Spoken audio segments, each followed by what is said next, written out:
Hey everyone, welcome to the Hopcast. Hey, thanks for coming back, everybody. I'm Brad Chmielewski. My name is Hunnemeder. And I'm Austin Harvery. Welcome, special guest. Thanks so much for coming out. Thanks for having me. And I think it's about that time of year. This guy's chomping at the bit for some Pilsners. Yeah, definitely. So you and him are a team, I think. Yeah, that's right. So why don't you go grab a Pils there, buddy? And we've got a couple that we're going to try today. One of them being one of my favorite beers ever, the Victory Prima Pils, and we also have the Oskar Blues Mama's Little Pils. Okay. So, and you have the Prima Pils on tap right now. So. Yeah, so it seemed like kind of an obvious choice. We may as well head over to the kegerator and pull a few. Right. So we Sounds get good. to do like a victory. Right? Winston Churchill would be so happy for you. As would Johnny Drama. Yeah. So let's pour it on out and get those glasses. All right, sounds good.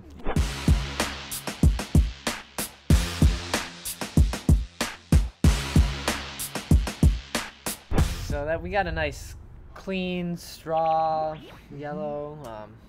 Yeah, there's just a bit of haze in there. It's not totally clear, but I don't know if they're using any sort of weed in there in the grain bill at all. That's from the hops. I'm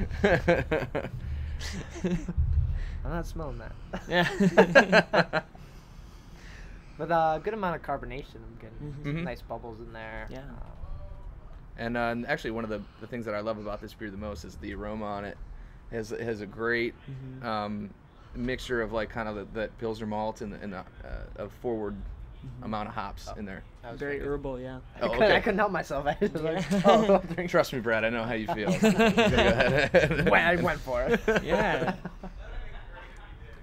But it's so refreshing. It's a nice night tonight. It's not super warm, but it's like we're hanging outside. Yeah. So obviously this is a German style of beer, and they're using some German hops and also some Czech hops. We're not sure quite on the varieties of them. No. But very grapefruity. You kind of get some of that quality in there initially. And that's really coming from it's pretty hopped. Yeah, it's it's Pilsner. So yeah, it's a pretty hopped up Pilsner for sure. It's definitely on the hoppy side. We've talked about all the IPAs that we usually have, and we're getting that grapefruit and citrus, and this. It's nice to see that in a Pilsner as well. Yeah, it's kind of like an it interesting is. mix of style, Yeah. So certainly not. I wouldn't necessarily call it a traditional Pils. American Pils? We could call it that, right? Sure. That'd be Sure. Hopcast Pill. Brewed with you guys in mind. Yeah, they were, It is Hopcast approved. That's Yeah.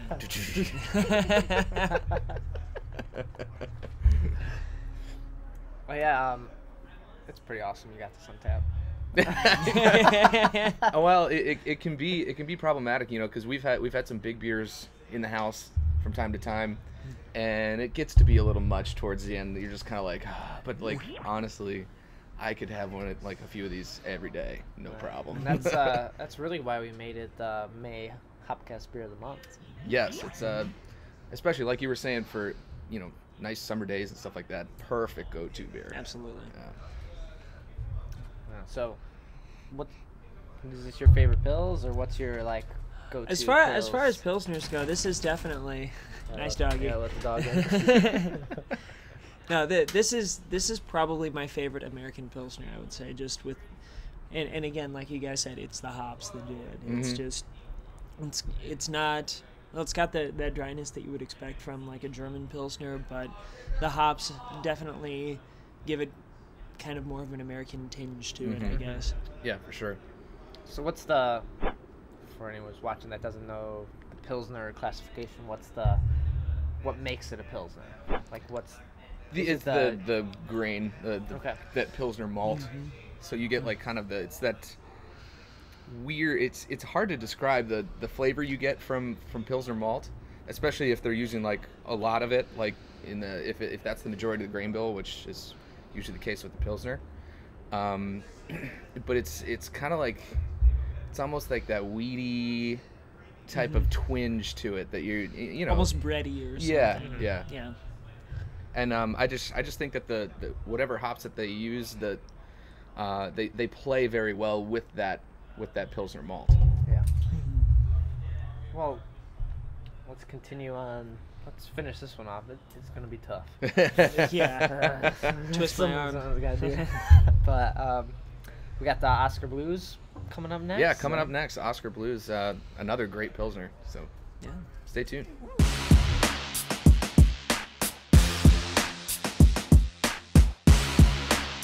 Well, I'm ready for more pills. Yeah, they're kind of like, you know, those chips where you can't just You can't eat just one. Yeah. Give me some once chips. you pop, you can't stop. Give me some pills. I'm ready for another. Absolutely. Okay. So this one is from Oskar Blues, which we've done some of their stuff on the. We did the Dale's Pale Ale with Dale. Shut up! Episode 46. Wow, I can't believe you remember that. I looked it up. So we were I thought he was we were making it here at the fire pit with Dale and drinking his favorite beer. And Because it's named after him. Right. Well, he likes to think that. oh yeah, Yeah. there could be the Brad's IPA from 21st Amendment. That could be my favorite. Jocelyn? So yeah, Pilsner in a can. Let's do it. Yeah.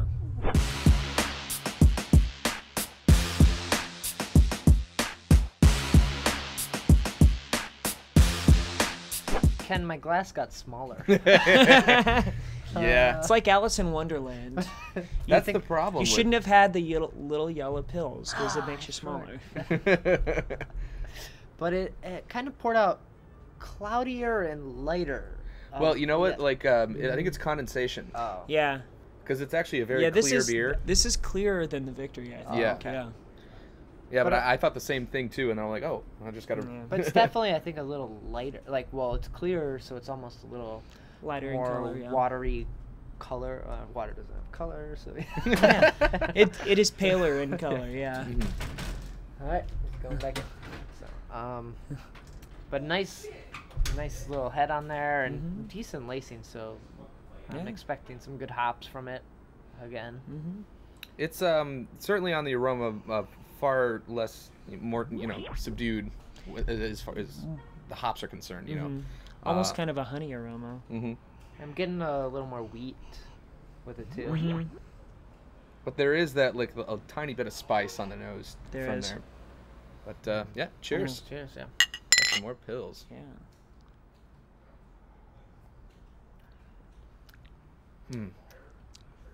It's not the same.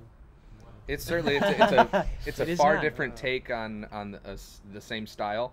This one probably a little bit more of a rounded overall flavor. Very balanced, yeah.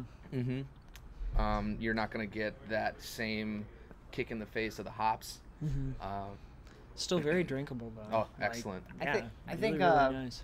on the drinkable side, this is even more drinkable because it doesn't have that. Oh, yeah. hop. It is. It doesn't have the hop kick. It doesn't have the alcohol. I think this is coming in lower. I think that it is probably Yeah. not by much, but The Prima Prima's just is at seems like 5.3. I think you said. This Austin? is 5.3 as well. Oh, it's Oh wow. Yeah. Okay. I think the Prima feels a little heavier than this. And, yeah. Mm-hmm. Maybe I'm just like associating if it's like a super hoppy. Usually it's up there. It'll feel heavier Yeah, just right. because it's overwhelming your tongue. Right. But this is a great like lawnmower type of beer. And Absolutely. Like I apologize for not being able to offer you more, but the problem with having 6 packs of pills around is that they go quick. So I thought I had 2, Yeah. but I only had 1 left. I don't know, with Prima Pils on tap, you would think he wouldn't be drinking the cans. Sometimes different You moods, want to vary different up, days. yeah, vary up your pilsners, yeah. For sure. But yeah, I like the cleanness in this. It just sparkles kind of in the mouth. Yeah. It does have a nice kind of effervescent mouthfeel to it. Absolutely. And then yeah, but I want the hop edition. It's got to be different than the Prima Pils must be doing For it. sure. Like bigger, a later, because it has Yeah. a nice lacing on it. Yeah, Mhm. bigger, perhaps more often. Yeah. Probably for longer. I don't know, but yeah, just a same style but different beers. So it's a nice example of that. You know, And they're- two different takes. Both very enjoyable. Gold medal winner. So I don't know what, but they won a Yeah. gold, probably Hopcast medal. Hopcast gold medal.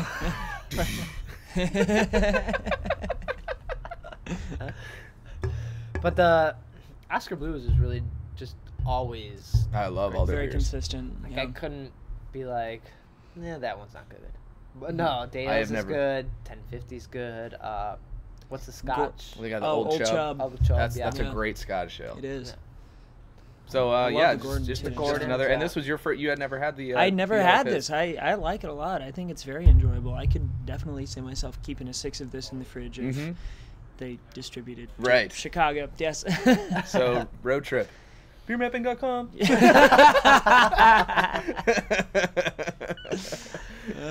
And so you also have the Cicerone test coming up. Do Yeah. you wanna give a little what that is for anyone who Yeah, doesn't well, know? it's if you're familiar at all with like sommeliers for wine, this is a very similar program to it. It's very new, been around for a couple years. It's been spearheaded by Ray Daniels, who Shout out! lives in Chicago as well. But yeah, it's a program that's been gaining a lot of steam, Yeah. especially I think in this area where you know, you go around to various beer events and things like that, and I've been telling people, you know, I'm taking this test, and everyone's saying, you know, wishing me good luck and saying, oh yeah, you know, I know Ray, or I used to grade the test, or what, you know, just it's amazing what you find out about people in the area. Yeah, right. I'm waiting to get the like honorary doctorate.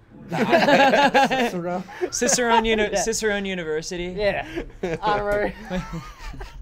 Yeah, but There you go. It's a very cool thing that just Yeah. kind of like you know teaching people proper ways to serve beer and like And you know learning about styles, and I mean it's an educational thing, I Mhm. think, and you know, brewers definitely, you know, go through a lot of schooling and everything else like that, but I think like the people in restaurants who are kind of curating beer selections to go with the food in Yeah. the restaurant, and just advocates and educators and people like that, you know, it's like it's separate between winemakers and, you know, the advocates for that stuff as well. Not necessarily that stuff should be separated, but it's nice that, you know, the advocates for, you know, learning about beer styles and just proper care and maintenance and enjoyment of beer are getting this sort of recognition as well, and that it's been able to gain so much traction in a very short amount of time. I think it's very important, like, you know, and you know, brewers must love it because you guys are the way, you know, like the middleman. Okay, we make the beer, but like someone has to touch it before it gets to the customer. And then there are a lot of like people who do touch it, but you know, the more educated those people are, the better for their product. So it's a great thing. So you can check it out, Cicerone.org. Cicerone.org and CICER. Man, we're so beermapping.com. I know, yeah. We have sold out on this Sell out episode. with us tonight. Ray, where's our I'm back money? in high school. Yeah, man. So, and a little bit of real big Real fish Big for you too. Fish, So if they yeah. want to sponsor, that's fine. I just think if they're still around. Yeah. Ray owes us at least a beer now. There you go, yeah. Ray, does he watch? No. Sarah watched this, so she can. Yeah. There you go. By proxy. Yeah. So yeah, thank you so much, Austin, for coming Thanks out. for Good having luck me. on the Thank test. you, and thank you for the excellent Pilsner. I'm sure you'll pass with flying colors. Well, thank you very much. So just because it's a Pilsner, don't pass it up. It's true. Like it's. Let's many bring back Pilsners the out there. session beers, baby. Absolutely. All right, thanks for Thanks, watching the Roger. Hopcast.